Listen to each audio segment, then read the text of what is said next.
어버이날인 오늘도 국회에서는 여야 공방이 치열합니다. 민주당은 장외로 나간 한국당을 향해서 국회 복귀를 촉구하면서 황교안 대표가 대권 투쟁을 한다고 비난했습니다. 한편 한국당은 문재인 정부 2년을 낙제점이라고 평가했는데요. 국회 나가는 취재 기자 연결해서 자세한 소식 들어보죠. 지성님 기자. 네, 더불어민주당은 자유한국당의 전국 순회 투쟁을 강도 높게 비판했습니다. 이해찬 대표는 한국당의 폭력 사태를 전 국민이 지켜본 상황에서 장외 투쟁은 길어질수록 역풍을 맞을 것이라며 조속히 국회 정상화에 협력하라고 촉구했습니다. 홍영표 원내대표도 한국당 황교안 대표가 대권에 대한 욕심 때문에 국회를 볼모로 파행시키고 있다며 민생 투쟁을 한다지만 정확한 표현은 대권 투쟁이라고 비판했습니다. 하지만 한국당 나경원 원내대표는 여야가 패스트트랙 무효를 논의하는 것이 국회 정상화와 민생 국회의 첫걸음이라며 반박했습니다. 더 나아가 문재인 정부 2년을 낙제점이라고 평가했습니다. 나 원내대표는 문재인 정부 2년 동안 소득주도 성장, 반기업, 포퓰리즘이라는 3대 악의 축으로 경제 체질 자체를 약체로 만들었다고 주장했습니다. 이어 경제는 무너지고 민생은 파탄났으며 안보가 흔들리고 외교 수준이 바닥으로 떨어졌다면서 정치는 멈췄고 국론이 분열돼 사회 혼란이 가중됐다고 덧붙였습니다.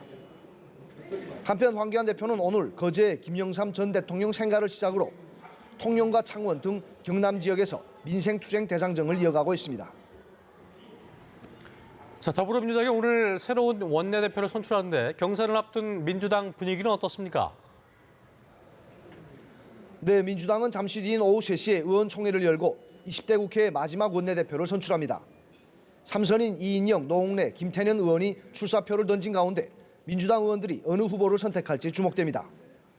후보마다 민생 챙기기 적임자론을 내세우는 가운데 이 의원은 혁신과 통합을, 노 의원은 소통과 능력을, 김 의원은 경험과 유능을 부각하고 있습니다.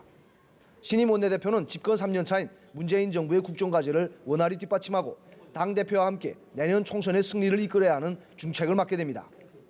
가장 시급한 과제는 패스트트랙 지정에 반발해 장외로 나간 한국당과의 협상을 통해 국회를 정상화하는 것입니다.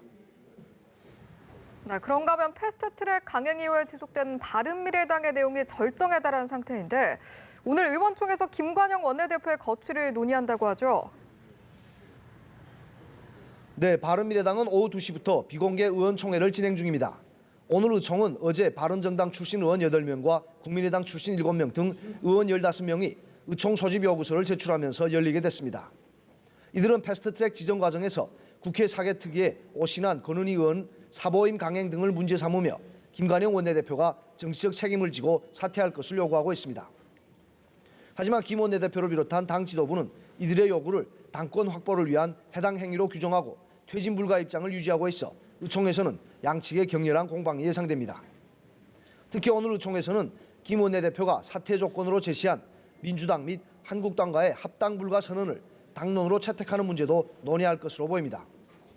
앞서 김 원내대표는 모두가 바른미래당 이름으로 기호 3번을 달고 한국당, 민주당과의 연대 통합 없이 당당히 총선에 나가서 심판을 받겠다는 의사표시를 한다면 저는 즉시 관두겠다고 밝혔습니다. 지금까지 국회에서 연합뉴스TV 지성림입니다.